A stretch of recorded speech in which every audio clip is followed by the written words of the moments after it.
ఉన్న నా జీవితమును మేళ్లతో నింపితివి. ఒక కీడైన దరి చేరక నన్ను తండ్రిగా కాచావ స్తోత్రం. ఒక కీడైన దరి చేరక నన్ను తండ్రిగా కాచావ స్తోత్రం.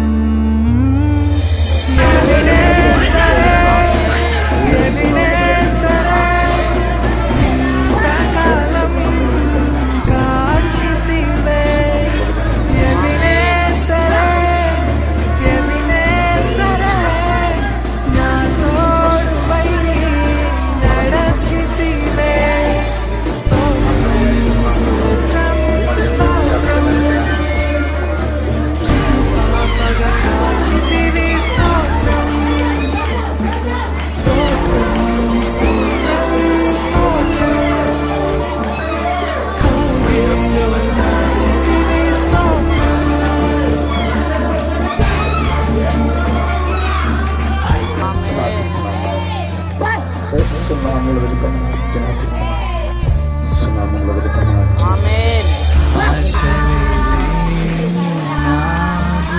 బ్రతుకు నీ కృపతో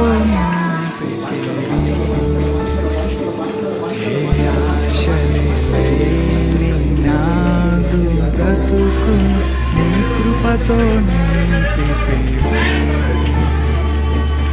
నీవు చూపిన ప్రేమను పాడగా పదములు సరిపోవు తండ్రి.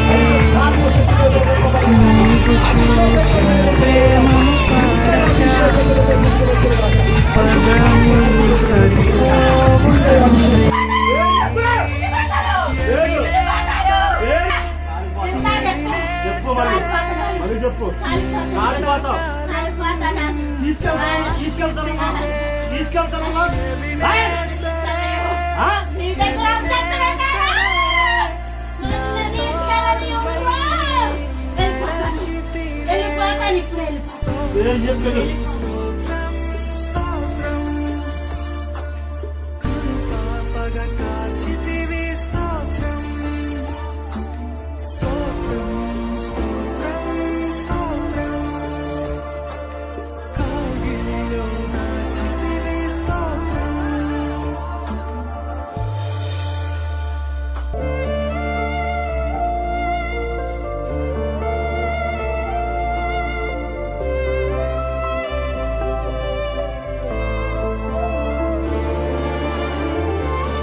దేవునికి స్తోత్రం. యెషయా గ్రంథము 49వ అధ్యాయం 16వ వచనాన్ని ధ్యానించుకుందాం. త్వరగా 16. చూడుము నా అరచేతుల మీదనే నేను చెక్కుకొని ఉన్నాను, ఈ ప్రాకారములు నిత్యము నా ఎదుటనున్నవి. దేవునికి స్తోత్రం. హల్లెలూయా. జీవం కలిగిన దేవుడు మనందరికీ ఇస్తున్నటువంటి వాగ్దానం గుర్తుపెట్టుకోవాల్సిన మాట మనం తప్పకోకుండా. చూడుము నా అరచేతుల మీదనే నేను చెక్కుకొని ఉన్నాను. ఇంకో చోట ఉంటుంది, నేను పొందుకున్న దెబ్బల చేత నేను స్వస్థత ఉంటుంది. ఈ రోజున యేసుక్రీస్తు ప్రభువారి బిడ్డలమై ఉండి కూడా మన ఆలోచనలన్నీ భయంతో కూడినవి. కొంతమంది సొంత డబ్బులతో కొన్నా కానీ ఆటో మీద ఏం రాస్తారంటే అప్పు చేసుకున్నారా మాకలా అని చెబుతారు. అయితే దేవుని బిడ్డలైన మనము అలా భయపడాల్సిన అవసరం లేదు. ఎందుకంటే మన ప్రాకారం నిత్యము, మన ప్రాకారంలో ఆయన ఎదుగుతున్నది. మన శరీర సరిహద్దులన్నిటికీ ఆయన కట్ చేసేసాడు. భయపడాల్సిన పని లేదు. ఎందుకంటే నీ జోలు వచ్చినా నిన్ను గదిలించినా ఆల్రెడీ ఆయన అరచేతిలో మనం చెప్పుకున్నాడు. ఆయన కాళ్ళ చేతులకు మెప్పులు కొట్టించినప్పుడే మనందరి కొరకు ఆ గాయాలలో మనం ఉన్నాం. మన జోలు వస్తే ఆయన గాయాన్ని రేపినట్టే. అయితే భయపడాల్సిన అవసరం లేదు. జీవం కలిగిన దేవుని యొక్క ఎప్పుడు కూడా మనం ధైర్యంగా నిలబడగలగాలి. అలాగే ఆయన పిల్లలమైన మనము ఏ కీడు మనకు రాదని సంభవించదని మనం ధైర్యంగా ఉండాలి. యేసుక్రీస్తు ప్రభు వారి కార్యాలను బట్టి కానీ బోధనలను బట్టి కానీ ఏ పాపం మెరుగున ఆయన్ని కేవలం అసూయ చూస్తే సిలువేశాడు. ఓడిపోయాడా? దేని చేత వేసారు సిలువ? అసూయ చేత సిలువ వేశాడు. చూడండి, ఆ మాట నేను మీకు చూపిస్తాను. మత్తయి సువార్త 27వ అధ్యాయం 18వ వచనం. మత్తయి సువార్త 27వ అధ్యాయం 18. మత్తయి సువార్త 27వ అధ్యాయం 18వ వచనం. విడుదల చేయవలనని మీరు కోరుచున్నారు, బరబ్బనా లేక క్రీస్తునబడిన యేసునా అని వారిని అడిగారు. ఏలయనగా వారు అసూయ చేత ఆయనను అప్పగించని అతడు ఎరిగి ఉండేది. దేవునికి స్తోత్రం. దేని చేత? అసూయ చేత యేసయ్యను కేవలం సిలువ వేశాడు. ఆయన బోధలకు, ఆయన కార్యాలకు, ఆయన వెంబడిస్తున్న జనాల సంఖ్యను బట్టి ఓర్వలేక అసూయ చేత ఆయన సిలువ వేశాడు. ఈ రోజున మన ఎదుగుదలను బట్టి కూడా అసూయ పడేవాళ్ళు చాలా మంది ఉంటారు. అసూయ పడి సిలువ వేయడం వల్ల యేసుక్రీస్తు ప్రభువారు ఏమన్నా ఓడిపోయాడా?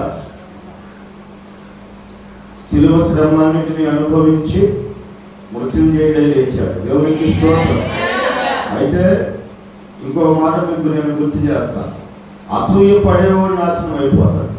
ఎలాగా? దావీదు మీద సౌలు అసూయ పడ్డాడు. దావీదు మీద విషసూపు నిలిపాడంట. దావీదుకు 10,000 స్తోత్రాలు, సౌలుకు 1000 స్తోత్రాలు. అంటే రాజు అయిన నాకు 1000 స్తోత్రాలు, దావీదుకు 10,000 స్తోత్రాలా అని నాట నుండి ఆయన మీద అసూయ పడ్డాడు. దేవుని బిడ్డలారా, అసూయ పడడం వల్ల నష్టపోయేది మనమే, కష్టపడేది మనమే, ఇబ్బందులు పాలయ్యేది మనమే. కేవలం అసూయ అనేది సౌలు మైండ్లోకి వచ్చిన తర్వాత తన రాజ్యం, తన కుటుంబం పతనం అయిపోయింది. ఈ రోజున డబ్బులు బట్టి, ఎదుటి వాళ్ళ డబ్బులు బట్టి అసూయ పడేవాళ్ళు ఉన్నారు, బలాన్ని బట్టి అసూయ పడేవాళ్ళు ఉన్నారు, వస్త్రాలను బట్టి అసూయ పడేవాళ్ళు ఉన్నారు, అంగాన్ని బట్టి అసూయ పడేవాళ్ళు ఉన్నారు. కొంతమంది అయితే మరి మనుషులు బలకి అందంగా ఉంటే కాస్త మనం నల్లగా ఉన్నా, లేకపోతే అందరినంగా ఉన్నా, ఎర్రగా ఉన్నామన్నా, అందంగా ఉన్నామన్నా అసలు బలకి. ఎందుకంటే పనేం లేదు, నాకంటే వాళ్ళు బాగుంటారు అంతే. జీవం కలిగిన దేవుని విషయాలకు వచ్చేపాటికి దేవుడు నీకు ఇచ్చిన బలాన్ని బట్టి కానీ, దేవుడు నీకు ఇచ్చిన ఐశ్వర్యాన్ని బట్టి కానీ, దేవుడు నీకు ఇచ్చిన భాగ్యాన్ని బట్టి కానీ నువ్వు భయపడాల్సిన పని లేదు. నువ్వు ఎప్పుడు దేవుని మీద ఆనుకుని బ్రతకగలిగితే నీ దేవుని ఎక్కడికి పోదు. హేతువు లేని శాపం అస్సలు తగలదు. సంఖ్యాకాండం 23వ అధ్యాయం 20వ వచనం ఒకసారి చూద్దాం.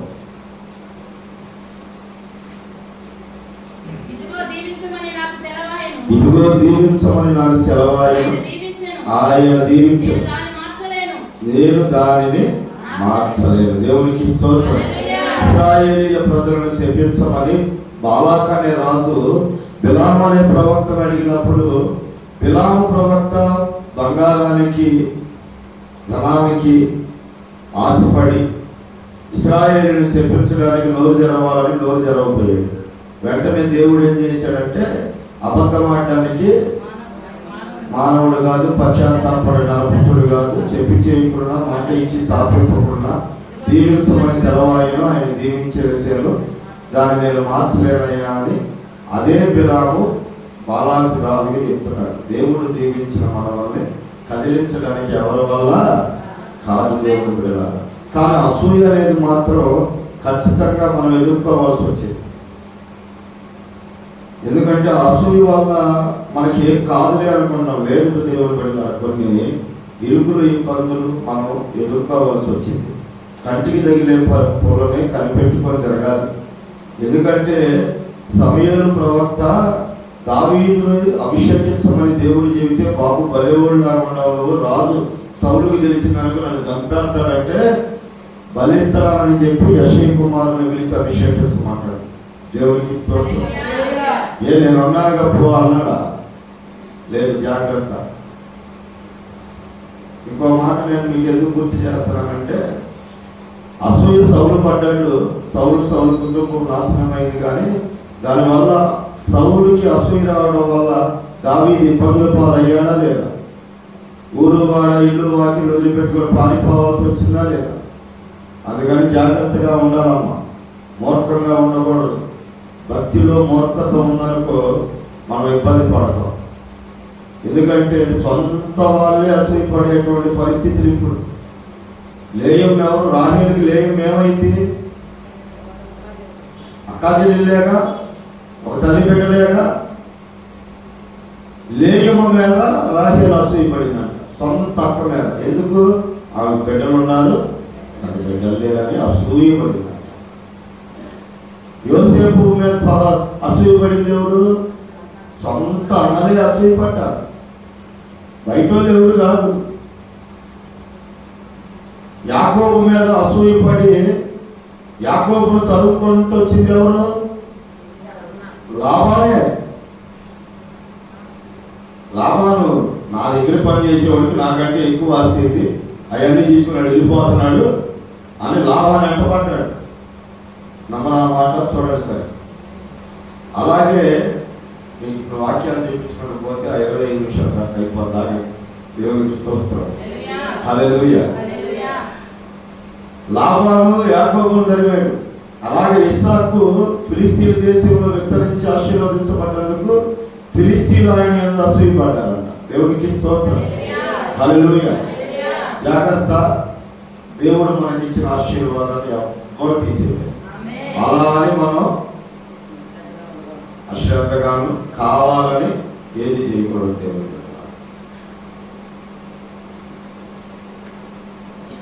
ఈ విషయంలో నేనే ఒక సాక్ష్యం. నా దగ్గరకు ఒక అతను వచ్చాడు, నాకు ఆ డబ్బులు ఎవరికన్నా మన వాళ్ళకి ఏమన్నా అవసరం అయితే తక్కువ వడ్డీకి వేద్దాము, ఇయ్యా ఇప్పించయ్యా. నేను మన వాళ్ళకి అలాగే మన వాళ్ళకి ఇలా కొంతమందికి ఇప్పించాను. అప్పుడు నా చేతికి 6 ఉంగరాలను మెడలో చేయను. కొంతకాలం అయిన తర్వాత వాళ్ళు వడ్డీలు కట్టినా కట్టకపోయి నేను కడతానే ఉంటాను. అయినా రోజు రోజుకి నన్ను చూడలేక నాకు డబ్బులు ఇప్పుడు కావాలని కూర్చున్నాడు. తీసుకున్నదేనా? కాదు, ఇప్పించే అంతే. అయినా వడ్డీ కడుతున్నా. నిర్దాక్షిణ్యంగా నా బంగారం మొత్తం కరిగించి అమ్మించి అతను బాకీ అతను తీసుకున్నాను. నేనే అనవసరం అనుకొని మొత్తం కరిగించి మాట ప్రకారం ఇచ్చేసాను. ఆ ఇచ్చేసిన ఆ డబ్బులు నాకు ఇంతవరకు చేయాలి. ఇది కేవలం అసూయ. దేవుని పిల్లలు ఏం లేదు, మన ఎదుగుదలను తట్టుకోలేనటువంటి వాళ్ళు మనల్ని ఏదో ఒక ఇబ్బంది పెట్టాలని మనతో ఉంటూనే, మన పక్కన ఉంటూనే అక్కగా, అన్నగా, మామగా, అలాగే స్నేహితులుగా మనల్ని బాధపడతా ఉంటారు. మనకు తెలియకుండా మన వెనక మన గొయ్యి చేస్తూ ఉంటారు. మొన్న ఒక అతను వచ్చాడు నా దగ్గరికి, అన్నా నేను బయట లేవని అయ్యగారు ఏం చేస్తున్నాడు లోపల అంటే, నీకు అక్కడే ఉంటారన్నా, తాగి పడుకున్నాడు ఇంట్లో అని చెప్పాడన్నా. దైవజనుల గురించి అట్లా చెప్పలేదన్నా, నీ అమ్మటే కదన్నా ఉండేదన్నా. హృదయంలో వేదన కలిగింది కానీ నేను బాధపడతాను. ఎందుకు బాధపడలేదంటే నేనేందో నా దేవునికి తెలుసు. దేవునికి స్తోత్రం. హల్లెలూయా. స్నేహితులుగా ఉండి సేవకుల మీద నిందలేస్తూ, సంఘాల మీద నిందలేస్తూ ఎంతమంది ఈ రోజున సౌలుకులాగా ఉన్నారో, సాతానుకి దూతలుగా. బబులోను మహాసామ్రాజ్యంలో ముగ్గురు ప్రధానులలో ప్రధానుడంట దానియేలు. దానియేలు మీద ఏం పడ్డాడు? పడ్డారు. ఎలాగైనా వీడిని లేకుండా చేయాలి. వాళ్ళ వల్ల ఇంకా వాళ్ళకే తెలిసిన దానియేలు గొప్పతనం, దానియేలు దేవుడు గొప్పతనం కూడా తెలిసేటట్టు చేశారు. వాళ్ళే శాసనాలు తీర్మానాలు పెట్టి ఆజ్ఞలు పుట్టించి సింహాల బోనులో పడేశారు. జీవం కలిగిన దేవుడు ఆయన బిడ్డను ఆయన కాపాడుకున్నాడు. దేవునికి స్తోత్రం. నేను ఇప్పుడు మాట నేను మీకు గుర్తు చేస్తాను. దేవుని బిడ్డల జాగ్రత్త. మనుషుల మాటలు వినవద్దు, మనుషుల మాటలకు భయపడాల్సిన అవసరం లేదు. నిజంగా కృతజ్ఞత కలిగిన వాళ్ళు, నిజంగా సత్యంగా యథార్థవంతులైతే పూర్వపు స్థితులను జ్ఞాపకం చేసుకుంటారు. నువ్వు మరణకరమైన రోగం మీద మంచం మీద పడి ఉంటే నీ కొరకు ప్రార్థన చేసిన దైవజనుడు, నీ కోసం ప్రార్థన చేసిన దైవసేవకురాలు సంఘాన్ని మర్చిపోతున్నావు. ఆ రోజున నీ దగ్గరికి నీ మరణకరమైన మంచం మీదకి అందరూ వచ్చారా? ఇప్పుడు దెయ్యాలు బట్టి రోడ్లు ఎక్కడ తిరుగుతుంటే, దెయ్యాలు బట్టి మరణాపాయ స్థితులు ఉంటే ఇదే దైవజనుడు ప్రార్థన చేస్తే నువ్వు బ్రతికేవు, నీ కుటుంబం క్షేమంగా ఉంది. కానీ రోడ్డు మీద వెళ్తుంటే ఆ చర్చికి వెళ్తున్నావా, ఆ పాస్టర్ గారి దగ్గరికి వెళ్తున్నావా అని నలుగురు అంటున్నారా? సిగ్గేస్తున్నాయా? నువ్వు దెయ్యం బట్టి రోడ్ల మీద చుట్లు వేసుకొని తిరిగినప్పుడు, మంచం మీద ఇయ్యాలా రేపా అన్నప్పుడు ప్రార్థన చేయడానికి సేవకుడే వచ్చాడు, సంఘమే వచ్చింది. బయట నిలబడిన మనుషులు ఎవ్వరు రాలా. వాళ్ళు ఈ రోజు మాట్లాడుతున్న సేవకులు వాళ్ళు కేవలం అసూయ చేతే మాట్లాడుతున్నారు. మన దగ్గర ఉన్న అభిషేకం, మన దగ్గర ఉన్న వరాలు, మనతో మాట్లాడుతున్నటువంటి దేవుని విధి విధానాలు వాళ్ళకి నచ్చట్లా. వాళ్ళు ఒక్కరికి ఉపయోగపడరు. ఈ రోజుకి 10 మందికి దేవుడు ఉపయోగపడేటట్లుగా చేసాడు మనం. నేను చెప్తున్నా, సంఘం అందరం కలిసి ఎవరికన్నా బాగాకపోతే, మరణ పరిస్థితుల్లో ఉంటే, పేదరికంలో ఉంటే మనందరం కలిసి డబ్బులు తీసుకొని ఎంతో మంది తీసుకెళ్ళి చేతులు పెడతాం. అవునా కాదా? ఆ రోజు శారమ్మ రూతమ్మ గారికి కానీ, చనిపోయినటువంటి శివమ్మ వాళ్ళ భార్య బండ్ల కుమారకాయకి కానీ అందరూ 1500, సంఘం 1500 ఇస్తే నేను ఒక 1500 వేసి 3000, అలాగే ఆమెకి 1500 ఇస్తే ఒక 1500 వేసి 3000. అంటే మీరు 3000 ఇస్తే నేను 3000 వేసాను. నిన్న దినాన మనం శారమ్మకి ఇచ్చాం 3000, సామాను లక్ష్మక్కకి 3000 ఇచ్చాను. అందులో 2000 గంటే గారు ఉన్నాయి, 4000 నేను ఇచ్చాను. సంఘాన్ని అడిగి ఎంతో కొంత వాళ్ళు ఇచ్చిన తర్వాత నేను తీసుకుంటానేమో, ముందు నేను ఇచ్చేస్తాను అని చెప్పేసి ఇచ్చాను. నేను నిన్న చెప్పాను ఎంతో అడిగి చెప్పానా? 10 మందికి ఉపయోగపడే వాళ్ళం మనం, 10 మందికి దీవెనకాలం మనం. ఏ ఉపయోగం లేని వాళ్ళు, ఇంట్లో నుంచి బయటికి రావాలి, జనాల మీద ఆధారపడి జనాన్ని మోసం చేసి బతికే వాళ్ళు మనుషుల మీద నిందలేస్తారమ్మా. ఏ మరణ పరిస్థితులలో ఉన్నప్పుడు, మరణకరమైన రోగం నీకు వచ్చినప్పుడు, దెయ్యాల చేత చీకటి శక్తుల చేత నువ్వు నీ ఇల్లు పీడింపబడుతున్నప్పుడు కన్నీరు గార్చిన వాడు సేవకుడు కాదా? నీ కొరకు చేతులు ఎత్తి ప్రార్థన చేసిన వాడు సేవకుడు కాదా? నువ్వు బాగుపడ్డ తర్వాత ఇప్పుడు నీకు అన్నీ మర్చిపోయి సేవకుడు మాట్లాడుతుంటే మాకు సిగ్గేస్తున్నాయా? నువ్వు ఎలా అనగలుగుతున్నావు? నీ ఇల్లు ఈ రోజున సంతోషంగా సమాధానంగా నువ్వు బ్రతుకున్నావు అంటే ఈ దైవజనుడి ప్రార్థనే. ఈ సంఘంలో దేవుడిని ఏర్పాటు చేయబట్టే. ఆ సంఘాన్ని అవమానిస్తుంటే ఎలా చూస్తా ఉన్నావు? ఆ సేవకుడిని తిరుగుతుంటే నువ్వు ఎలా చూస్తా ఉన్నావు? సగాల వాళ్ళమని నేను చెప్పట్లా. అనవసరమైన మాటలు వినుకోకుండా ఉండడమే నీకు మంచిదమ్మా. ఎందుకంటే దేవుడు నీకు ఇచ్చిన తల్లిదండ్రులు ఎంతో అంతగా మించిన వాళ్ళను దేవుడు నీకు సేవకులుగా ఇస్తాడు. కానీ పుట్టిన ఎవరు ఏ దేవుని చిత్తం లేకుండా ఆయన నేను వరకునే ఇక్కడికి తీసుకురావడం. నువ్వు కష్టకాలంలో ఉన్నప్పుడు, శ్రమకాలంలో ఉన్నప్పుడు సంఘము సేవకుడే నీకు చేయూతనిచ్చింది. ఎవరు ఇరుగు పొరుగు వారిని రోడ్ల మీద నుంచొని ఊరక మాటలు చెప్పేవాళ్ళు ఎవరు నీ కొరకు వచ్చి సహాయం చేసిన వాళ్ళు కానీ, నీకు పక్క నుంచి నిలబడ్డ వాళ్ళు కానీ లేరు. నీ కొరకు నిజంగా సేవకులు కష్టపడ్డారు, సంఘం నిలబడింది. అది మర్చిపోయి మనం మాట్లాడుకుంటాం. దేవుడు పెడతారు. నేను ఒక మాట చెబుతా, మీకు దేవుడు దీవెనిచ్చాడు, మీకు దేవుడు ఆశీర్వదించాడు. ఏనాడన్నా ఫలానా ఇంటి పేరు అని ప్రదర్శన పెడతాం. ఒక బండి కొట్టే ఫలానా అని చెప్పేసి వాళ్ళ పేర్లు రాసుకుంటారు. కానీ నా దేవుడు నిన్ను ప్రేమించి ఇచ్చినటువంటి సంఘము సేవకుల గురించి కానీ సంఘం పేరు కానీ ఏనాడన్నా సేవ చూడండి. ఏ సంఘంలో ఉన్న బిడ్డలైనా దీవించబడితే వాళ్ళ పొలం మీద వాళ్ళ చర్చీల పేర్లు ఉంటాయి. ఎవరన్నా పెట్టుకున్నారా మా చర్చి పేరు? ఎవరన్నా మీ కొరకు ప్రార్థన చేసింది ఎవరు? మిమ్మల్ని దీవించమని కడుగులో పట్టుకున్నది ఎవరు? వారి సేవ మన సంఘం పేరు తీసి కనీసం దేవుడి పేరు రాస్తారా బండి మీద? దేవుడి పేరు రాయడానికి కూడా సిగ్గుపడతారు. దేవుడు వీళ్ళు దీవించినటువంటి దేవుని పేరు రాయడానికి కూడా సిగ్గుపడతారు. నీ సేవకుడి పేరు చెప్పడానికి సిగ్గుపడుతున్నారు. నీ సంఘం పేరు చెప్పడానికి సిగ్గుపడుతున్నారు. జీవం కలిగిన దేవుడు నీకు ఇచ్చినటువంటి కుటుంబం కంటే విలువైనది గొప్ప కుటుంబం కదా ఈ కుటుంబము, సంఘము. దేవుడు అది ఎందుకు అని ఆలోచన చేయట్లా? షడ్రక్ మెషక్ అభ్యర్థులు వారిని పరిస్థితి మామూలుగా ఉన్నప్పుడు ఎవరు పట్టించుకోవాలి. వాళ్ళకు కూడా దేవుడు అక్కడ ఒక ఉన్నతమైన పదవులు ఇచ్చినప్పుడు వాళ్ళ మీద కూడా అసూయపడ్డారు.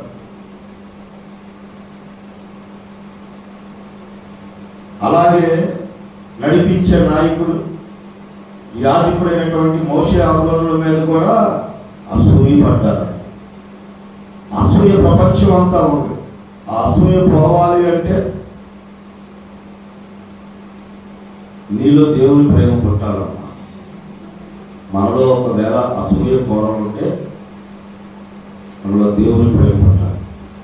నేను చెప్తున్నాను దేవుని బిడ్డలారా, మోసం చేసిన వాళ్ళు, నష్టపరిచిన వాళ్ళు, అబ్బా వాణిని లాభం పొందుకున్నాం మేము అనుకున్న వాళ్ళు అన్యాయంగా, న్యాయబద్ధంగా కదా, అన్యాయంగా 4 రోజులే నమ్మాలి. తర్వాత వాళ్ళ పరిస్థితి, వాళ్ళ స్థితిగతులు ఒక చూడడానికి కూడా అసహ్యమేస్తాయి. అంత జిగుప్సాకరంగా దేవుడు చేసేస్తాడు వాళ్ళు. యేసయ్య మాట విన్న మనము, యేసయ్యతో నడుస్తున్న మనము ఎక్కడికెళ్ళినా దీవించబడతాం, ఎక్కడికెళ్ళినా ఆశీర్వదించబడతాం. నీ ఆస్తులు, నీ ఇల్లు వాకిలు కాదు నీ బలం. నీలో ఉన్న నీ దేవుడే నీకు బలం. నీలో ఉన్న నీ అభిషేకమే నీ బలం. నీలో ఉన్న నీ ప్రార్థన నీకు ఆయుధం. మన చాలా మంది నా గురించి చర్చలు చేశారంట బయట. చర్చలు చేసి ఈ చర్చి తీసేసినంత మాత్రాన వాడు రోడ్డును వాడరా, వాడి చెట్టు కింద నుంచొని ప్రార్థన చేసిన దెయ్యాలో పోయాలో వదిలేంటే మళ్ళీ అక్కడ జనాలు వస్తారన్నమాట. దేవునికి స్తోత్రం. ఏంటది? చర్చి తీసేసినంత మాత్రాన వాడు రోడ్డును వాడు ఏ చెట్టు కింద కూర్చొని ప్రార్థన చేసిన ఏదో ఒక దెయ్యం బయటపడిద్ది మళ్ళీ జనాలు ఆడికి వస్తారు అనుకున్నారన్న. నిజం రావాలంటే భయపడాలమ్మా. చాలా మందికి ఉన్న భయం ఏంటో తెలుసా? ఆ చర్చి జోలికి కానీ, ఆ సట్టిగారి జోలికి కానీ ఏదో ఒకటి జరుగుతుంది, ఎందుకు వచ్చి బాగారా అని చెప్పి నేనన్నా నా చెవులతో ఆ మాటలు అనుకోను.